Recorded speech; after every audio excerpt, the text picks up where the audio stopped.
All right, guys, we're back again. COVID, cabal. What's happening, people? It's been a nice long break.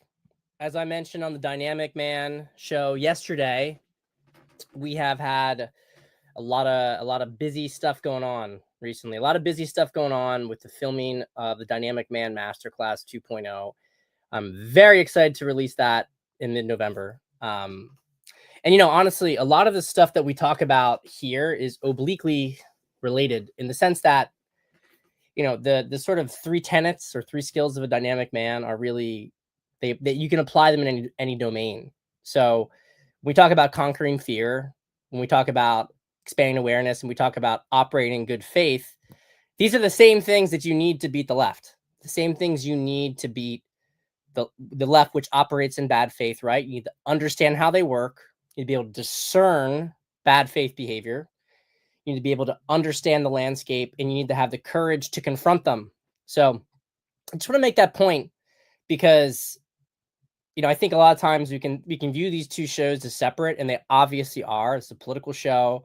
Other one is much more on yourself as a man and your relationships with women, but there's a lot of overlap, and there's a lot in that course that draws from my experiences as a political prisoner, because it's not just about becoming a dynamic man with women, but it is about living a dynamic life, which we have a whole module dedicated to. Anyway, if you're here, leave a comment in the chat. If you are here, leave a comment in the chat. I just realized I did not put a title on this COVID cabal. I'm going to have to do it after the fact. I just wanted to get it in, guys, because, this is going to be a scattershot schizo show. This is going to be a schizo COVID cabal. I don't have a title on it, but if you guys are here, leave a comment in the chat. I'm going to add the title after the fact. Maybe I can even add it now. Will it actually change it right now as I am doing the show? Let me see. Schizo updates. Schizo updates from the front. Schizo updates from the front. I like that. Schizo updates from the front. That's what this COVID cabal is right now. If you guys are here, leave a comment in the chat. I got to see the comments. Okay, it won't let me do it. It won't let me change it because we're already rolling with it. It's okay. No big deal. Josh, what is up, my man? Greetings to you, sir. Greetings to you, sir. If you guys are here, leave a comment in the chat, and we're gonna get into the crux of the show. What I really actually want to talk about, like, big picture stuff today. We'll hit some of these updates, but you know what it is like when you're out of the loop for a week. A lot of things happen. There's almost no point in going back to some of them because they've already transpired. So I'm gonna tell you about the wine I'm having first. This is a Condrieu. It's a white Northern Rhone wine. Very, very specific, very high class appellation. Find it very, very beautiful Condrieu. Northern Rhone whites, people don't really know about them. I mean, people don't know about the Rhone in general, right? The Rhone, when they think of the Rhone, they think of Côte de Rhone, which is Southern Rhone.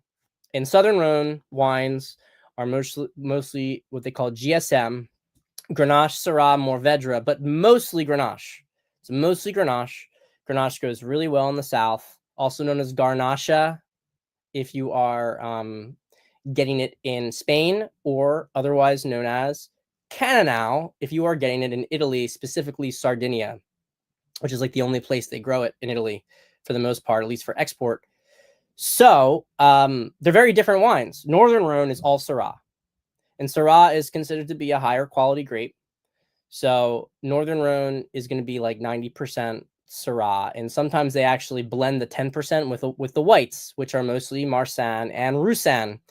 Very like straw, hay-like flavored white wines. I'm a big fan of them, and I actually have been like thinking a lot about them recently.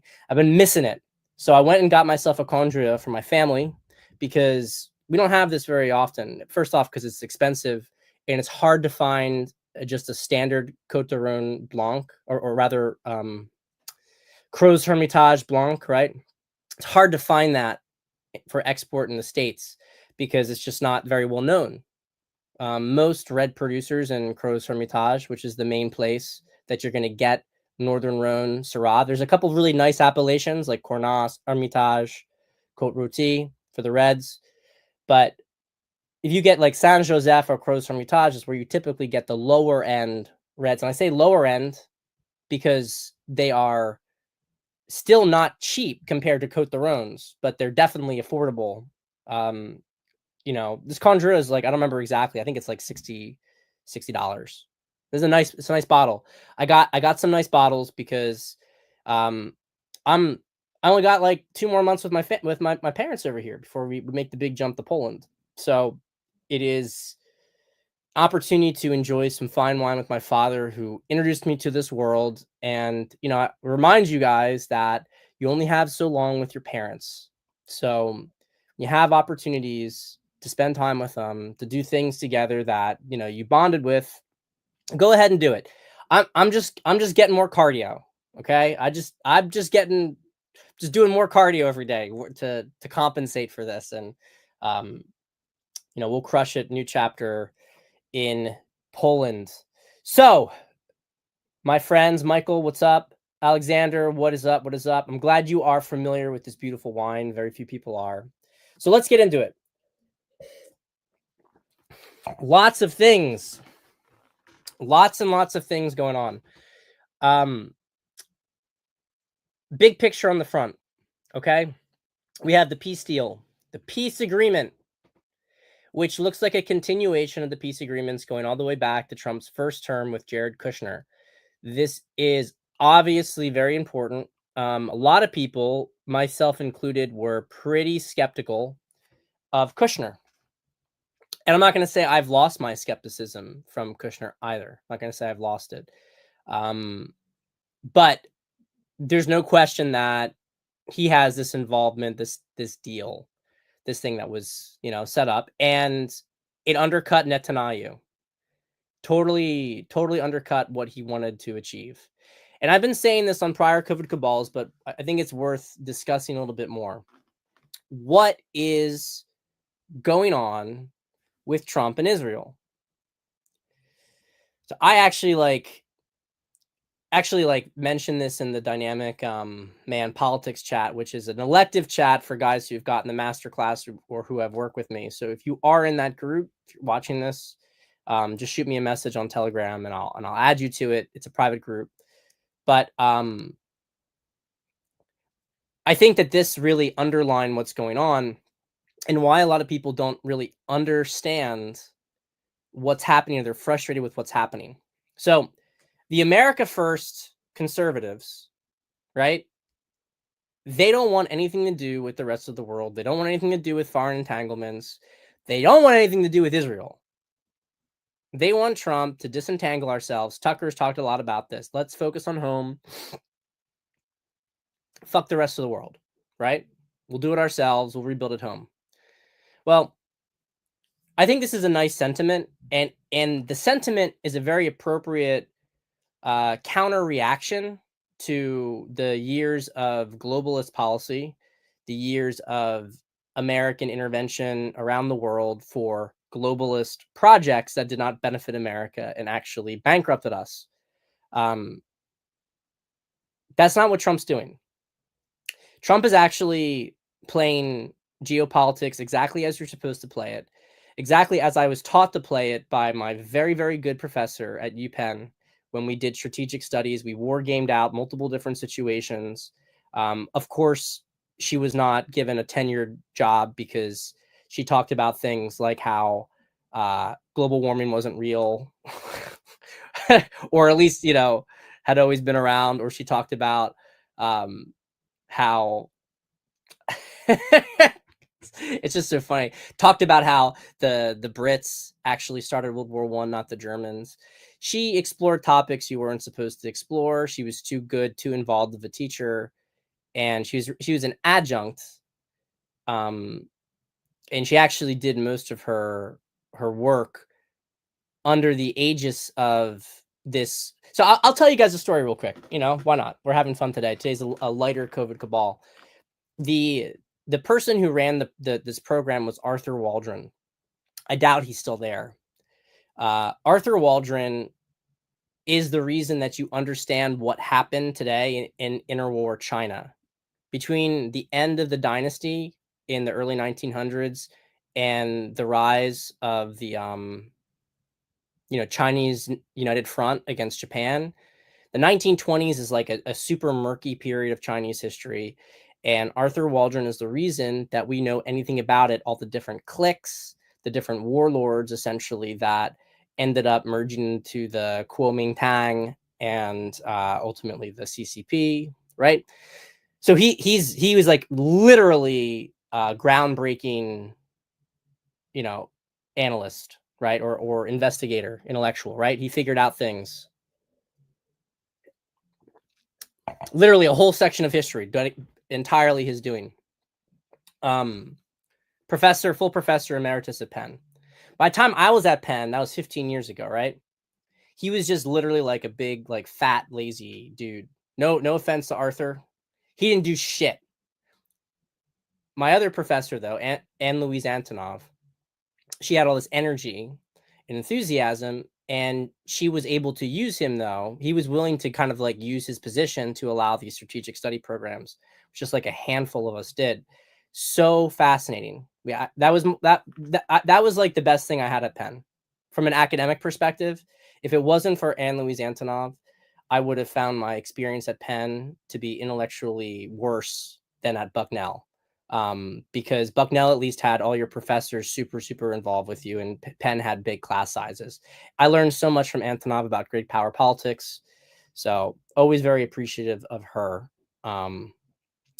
But yeah, she was an adjunct. They wouldn't give her a full-time position. I think she worked at Quantico later on, military war college. Anyway, we would war game out situations. So she taught me how to think. So all these things, when you hear people reference like Mackinder and, Kaplan, these are all geopolitical theorists. The British, for instance, very much follow Mackinder. That, and to understand Mackinder is to understand that the British want control of sea lanes and to break up continental supply chains. So that's the reason that they would have so much fragmentation across Asia. You can't control the hinterland of Asia, so you try to block transit corridors internally so that you can control the sea lanes. And if you control the sea lanes, you control global trade, which means that you control the world. Okay. That's why the BRICS was kind of this response to Davos globalism, because they were trying to create these economic, Belt and Road Initiative, right, that connected the Middle East and even Europe all the way to China across Russia. This is important to understand actually on some level because it defines the world we live in today and essentially how things are, right? Why things are the way they are. Okay. So a lot of these America First people, they want us to stop getting involved with these foreign interventions. Just pull back to the United States. We don't need to be involved. Well, the problem is that that's not very smart.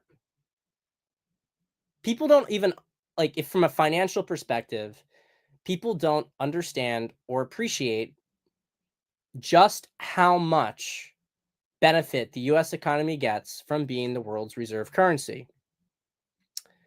And they also don't understand the benefits that America accrues from controlling global shipping lanes around the world. So you just cede, like, it's one of these things. It's like a libertarian response, like non-aggression principle. Don't bother me, I won't bother you. Okay, guess what? People are bothering you. People are bothering you. Like, we're just going to go and retreat to America. We don't want to be involved. Okay, China's still going to fund the cartels. Okay, so that means that we have to get involved with Mexico. Well, now you already started this process, right?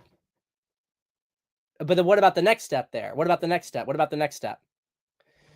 America's gotten to the position it's gotten today because to some extent it was understood that you protect America best by moving all the way to your enemy's doorstep, because then your enemy has very little that he can do to you versus what you can do to him. So it's like leverage over them, right? Now look, this may seem like is Pat a closeted neocon this entire time? Drop a comment in the chat, guys, if you haven't. Like this video, subscribe to the channel. No, I'm not. I'm just pointing out deterrence and how, for very many practical reasons, it makes no sense for the United States to cede ground to people who are going to take advantage when they can.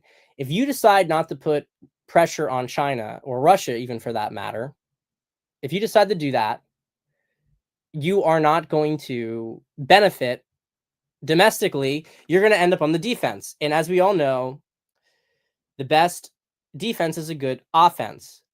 There is a difference between what I'm describing in starting regime change operations around the world. There's a difference between what I'm describing and unnecessary antagonism. I'm just making the point that because that stuff actually drains resources, it becomes a distraction. Trump understands the way that you create peace around the world is to create massive trade deals with those countries so that everybody who would want to start a war has no incentive to. You have two people who want to fight. This is like, you know, Trump's like a mafia guy, right? He understands this stuff. You have two guys who want to fight. They both want the same turf. There's money in the turf. They're going to fight over it. Well, they're going to fight over it unless someone puts forward and says, hey, if you guys fight over it, this is all you're going to lose. But if we just do this deal, we each get a cut, everyone's going to win. Trump looks for win-wins when the cabal sees win-lose. Again, why I talk about like the dynamic man masterclass and the parallels here. Operating in good faith is looking for win-wins. Trump's a good businessman, but he's also a win-win looking businessman. He wants the best deal for himself. But he also understands if you don't let the other person get something, they have no incentive to preserve the arrangement. So he's a better negotiator than almost anybody. Gnat, sorry, in my face. But he's but everybody benefits from these arrangements. That's why they're actually agreeing to them. And that's why the cabal is losing, because Trump keeps offering people win-wins. But this is what I want to point out. You do not win as America by giving everything to people. Like, there's this moralism. Like, America should just focus on us, cede all these, like, you know, don't be involved in the Middle East, don't be involved in Europe, don't be involved in East Asia. Why are you going to give people who are rivals all access to this turf without making them expend anything? So I'm going to tell you what Trump's strategy is. This is what Besant, this is what, and I'm going to, there's one screenshot I'm going to put up here because the guy who put it up is Cabana Boy. I couldn't fit it in the screen cap. I'm not trying to deprive him of credit. Very, very good post. But what they are doing is this. They understand America is no longer able to be the global hegemon. We are entering into a multipolar world, right? We're entering into a multipolar world. But if you're in a multipolar world, you want to make sure you have advantages, right? You can't just see this. Like we can't go to pure isolationism. We can't do it because when we did do it, America was separated from other countries by oceans when the only way to get there was by sail. So Europe, we told Europe, get out of our backyard, and Europe only agreed to get out of our backyard for the most part because they couldn't project power effectively into the Americas. And they had rivalries with all their neighboring countries, and they had the rest of the world that they could direct attention to, so it didn't necessarily make sense for them. People think of it like, oh yeah, this was like, you know, America's, like, I actually think that America was inevitably going to become a global empire. I don't know that it was entirely avoidable. We didn't have to become the empire, or at least a global power. We didn't have to become what they turned us into. We've been operating at win-lose dynamics for a long time. I don't think that was ever necessary. America would have become extremely powerful anyway. We always had a big navy because we understood that the only way to have some degree of isolationism was a big navy. The modern equivalent of that is not just a navy, it's also bases around the world, it's financial deterrent. You need that stuff to preserve global sea lanes today. If we pulled our navy back, we pulled everything back, we would give China full control over China, whatever, give them full control over sea lanes around the world, which then they would then spike costs on us, right? You have to have leverage. So what the administration is doing from a geopolitical standpoint is they're doing the most important thing, which is that they are redirecting the focus of America's foreign policy on America's interest. And what they're doing internally to the foreign policy is rather than decouple ourselves from all of our allies, which, by the way, our allies have been parasites. It's been the tail wagging the dog in pretty much every situation. Maybe not Japan, but every other single one of our allies has been a tail wag the dog situation where America gives more than it gets in return. It's not a proper empire. Israel and Europe, of course, being the biggest parasites of them all. A lot of people want Trump to just cut Israel off. I'm going to tell you this. First off, he's not going to cut Israel off because he doesn't want to see Israel disappear. That doesn't make him a Zionist, but he doesn't want Israel to disappear. Why doesn't he want Israel to disappear? I think to some extent he doesn't hate Jews. And I think to some extent he believes to some extent that Israel should exist. But I also can see very plainly that he does not want Israel to be a destabilizing force in the region, and he does not want Israel to control the government. He does not like, and his inner circle does not like, Israel controlling the US government. That doesn't mean he views Israel as an enemy. He doesn't like the power dynamic in the relationship. And that's what I've been saying from the beginning, but just to refine it, the tension between Trump and Netanyahu is that they are frenemies. It's a relationship.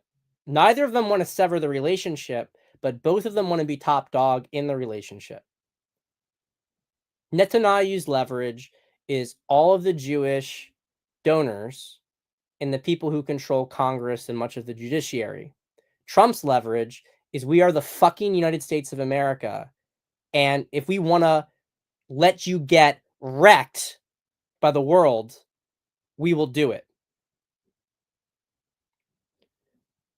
So there's a lot of resentment and frustration, but Trump is not going to sever the ties with Israel because that is stupid when you can use Israel to your own advantages. Israel is becoming our protectorate in the region. And we are going to make Israel bear more of the load of maintaining regional peace. Now he has to deal with the Zionists, the Greater Israel Project people, because on one hand he has to still be Israel's ally, support Israel, but he also has to put Israel in a position where they have to dig peace. Netanyahu did not want peace. He didn't want it. But Israelis wanted peace. Big time. They wanted peace. That's why when you saw what's his name went to Israel, they were cheering Trump and they were booing Netanyahu. They're all very grateful Trump did this. I know a lot of people hate Jews. They hate all this stuff. I get it. I don't dispute it. I don't deny these things. We've already had this on prior shows. But if Israel can be made to understand the proper dynamics of the relationship, it's not a bad thing at the end of the day. They've taken advantage of us. They've done some really fucked up things to us, actually. From a pragmatic perspective, if you can use them Is that a good thing? Now, I have concerns, obviously, long term. Are we going to be able to maintain that dynamic, or will they change it? But we have a lot of cleanup to do. We have a lot of work to do. If Trump can make Israel start thinking in win-win terms, this is what Mike Cernovich does too, by the way. He's trying to tell Jews, Israelis, right? You want to preserve yourself. You better start thinking in win-win for MAGA. You better actually stop like thinking about yourself because we're all fucking sick of it. Rather not work with you at all if you keep acting like a bunch of schmucks. Use a Yiddish word. But if we work together, there can be a lot of benefit. We're not going to be able to work with the Palestinians, and we're not going to get fucking anything from the Palestinians. Okay? So, again, you want to start thinking in moral terms. It's ethnic cleansing. Trump stopped it. Trump stopped it. That's what he's doing around the world. So to pull it back even further, right? We only have so many resources that we can. I first actually want to draw attention to what Michael's saying here. Interesting body language from Bibi in the Knesset relative to his body language in our Congress. Yeah, he has a different amount of power in Israel versus in the States. I mean, it was like another week he would have lost power if October 7th hadn't happened. That event hadn't happened. So the administration's plan around the world is very similar. We're not decoupling from the world. We are drawing the power back to America in the relationship. America's been the empire that all of the provinces has been sucking resources from. We are pulling all the resources back. This is why this is so important. The channels to suck things back are already there because they created them to parasite off of us. That's why all the tariff stuff is so brilliant, because these countries, because they're used to either whether it's through remittances, through migrants, like in the case of India, or whether it's in actual products, right? Or there are so many different domains where we are getting ripped off. And because they've embedded themselves deeply in the United States because they're ripping us off, when Trump flips it, they don't have a lot of leverage because first off, they can't get much, even with the tariffs, they're still getting a better deal with America. That's the first thing. But the second thing is that they can't adjust that quickly. This is brilliant. It's brilliant foreign policy. And the trade stuff really matters because it anchors into the foreign policy. It's all connected. Trump, like everyone who keeps saying like the US dollar's dead, it's over. You are fucking wrong. You're wrong. You've been outplayed. You guys were following propaganda from the BRICS, and you're wrong. You would have been right, maybe, if Trump hadn't been elected. But these guys have a plan. They're executing on it. They're going to remonetize the entire US debt with Bitcoin and reappraising the value of gold. The US debt's going to get taken care of. And worst case scenario, we are still the least dirty shirt in the laundry. We're still the place people want to invest in. People are not buying other currencies. Okay? That's where we're at right now. And I'm going to tell you this from the foreign policy perspective. We're not antagonizing China and Russia. I mean, we're still at war with Ukraine, but that's residual. That's being unraveled as best as it can, right? That's being unraveled.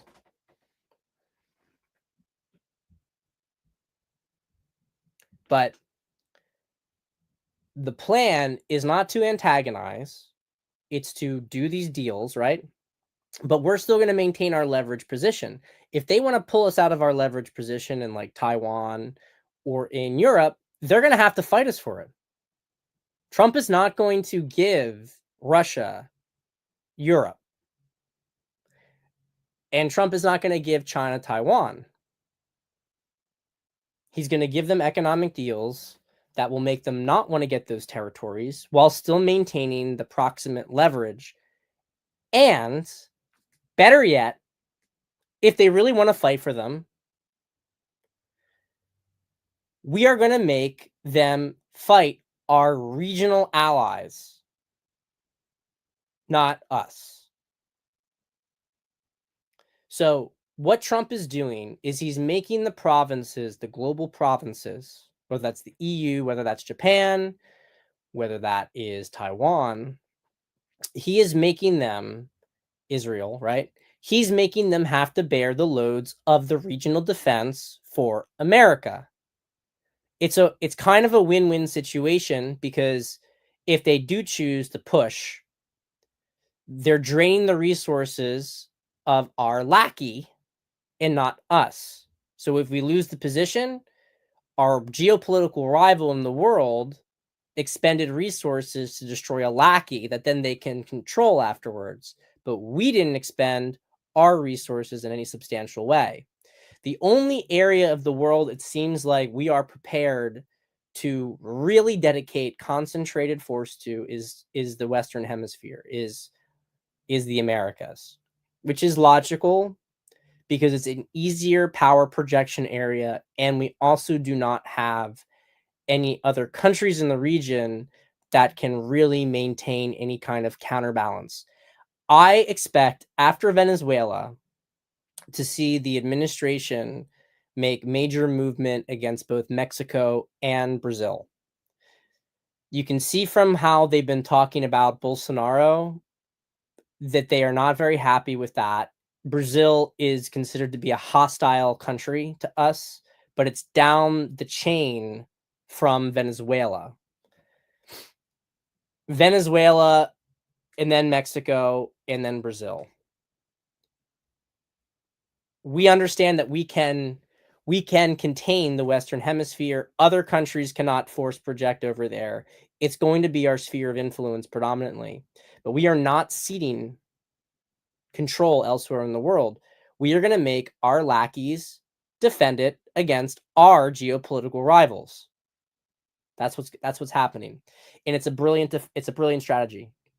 People don't like it because they're purists, but this is the real world. China's in the Panama Canal right now. We're going to throw them the fuck out of the Panama Canal. China cannot force project into the Panama Canal. China has the ability to dominate East Asia, but we are going to make speed bumps in Taiwan and Japan to do it. That gives us leverage in broader negotiations. You can take it. We're not going to go to a nuclear war with you over it. How much did it cost you? Maybe you should just do a few trade deals, and we're going to maintain our leverage position. But we're going to throw China, and this is a great point. China is all over South America, right? They even have big agreements with Argentina. We're going to throw them out. We're going to throw them out of a lot of these areas. There might be some deals, but I really think that our goal is to completely dominate the Western Hemisphere. And I think the Commonwealth is also part of that too. I would say South America and South Central America and the Commonwealth, the Americas and the Commonwealth, there's going to be a big push to deal with Britain, Australia, and New Zealand, and Canada. Maybe South Africa too, to some extent, depending on how that goes. But the point is that we're not going to extend ourselves bigger than that. It's going to be like the Anglosphere in the Americas. Everything else we're going to make EU bear the burden in Europe. It's brilliant. It's brilliant. Now, I know we're near the end here, but I just want to read this real quick because this is a bigger vision, because it ties in the Treasury stuff. It summed it all up so well. Scott Bennett's plan is coming out. It's a controlled monetary detonation designed to fund the technological imperial pivot that breaks China's export model. First, it involves reevaluation of U.S. official gold at the Treasury towards a higher reference price. So $42 to $5,000. You can see this, by the way, with the gold prices. You can see it moving up steadily. Same with silver. Although silver is not exactly a monetary metal, by the way, anymore. It's used in so many industrial applications. Less reliable, but there's going to be still connections. Treasury then issues additional gold certificates to the Fed, which by law must credit Treasury general account with dollars, creating a one-off injection to the Treasury of about 1.3 trillion. The proceeds aren't meant to finance normal government spending, but to reindustrialize and reposition the U.S. industrial economy and invest in AGI, critical minerals, energy, UAP technology, chip fabs, defense autonomy, and a small investment in a Bitcoin strategic reserve. Okay, I'm just going to make a point here, right? Why is this so significant? It's significant because people will say like, oh, look, they're just, printing more money. It's not printing more money. It's reevaluating your assets. Haven't people been complaining about the price of gold being too low? It's a reevaluation of assets. Okay. In effect, the U.S. will convert symbolic reserve faith gold into real breakthrough technology and productive capital, a national balance sheet reset to restore trust. The goal here is eliminating China's export-led advantage through American tech ascendance by shifting technological and industrial production back on shore and weaponizing tariffs or tech access to allies and funding it with $1 trillion big bang. This monetary reevaluation will be timed carefully with the ontological shock and disclosure of NHI's presence on this planet and unveiling of 50 years of hidden breakaway UAP tech we've been working on in underground military bases since the 1950s. Okay, guys, remember the breakaway civilization Alex Jones talked about, everything from first season COVID Cabal. We know this stuff is coming out. We know this stuff is coming. We know it's coming out. It's part of the whole thing. Okay. We will announce to the world that we possess privileged knowledge and access to it. UAP tech plus AGI plus quantum computers will be a new entry fee for allies who will have to fund our government debt. This will be a new founding myth for America to regain legitimacy, just as everyone was starting to think America was sliding back to a third world country. Don't doubt this fucking country. Don't doubt the plan. What is the obstacle? The obstacle is that they're going to try to create civil war in America and break up the country, and they're not going to win. We're going to talk about that more on the next COVID Cabal and any other new developments, but I want you to be aware of the bigger plan here. This is Trump. They're thinking big. This is not just about beating the cabal and taking back America. It is about reestablishing America in the new cycle, okay? Declaration of Independence was one Pluto cycle ago, 250 years ago. This is the next big cycle where America is the country that leads the planet into the stars. We're throwing off the parasites. It's going to be okay. It's going to be okay. It's going to be exciting. Anyway, I hope you guys enjoyed this COVID Cabal. A little bit of a geopolitical analysis. I think it's good. I think it's good. You guys are, this is a smart audience. This is why this show is important and why we're going to blow it up bigger when I get a good fucking camera. It's coming. Don't worry. It's coming.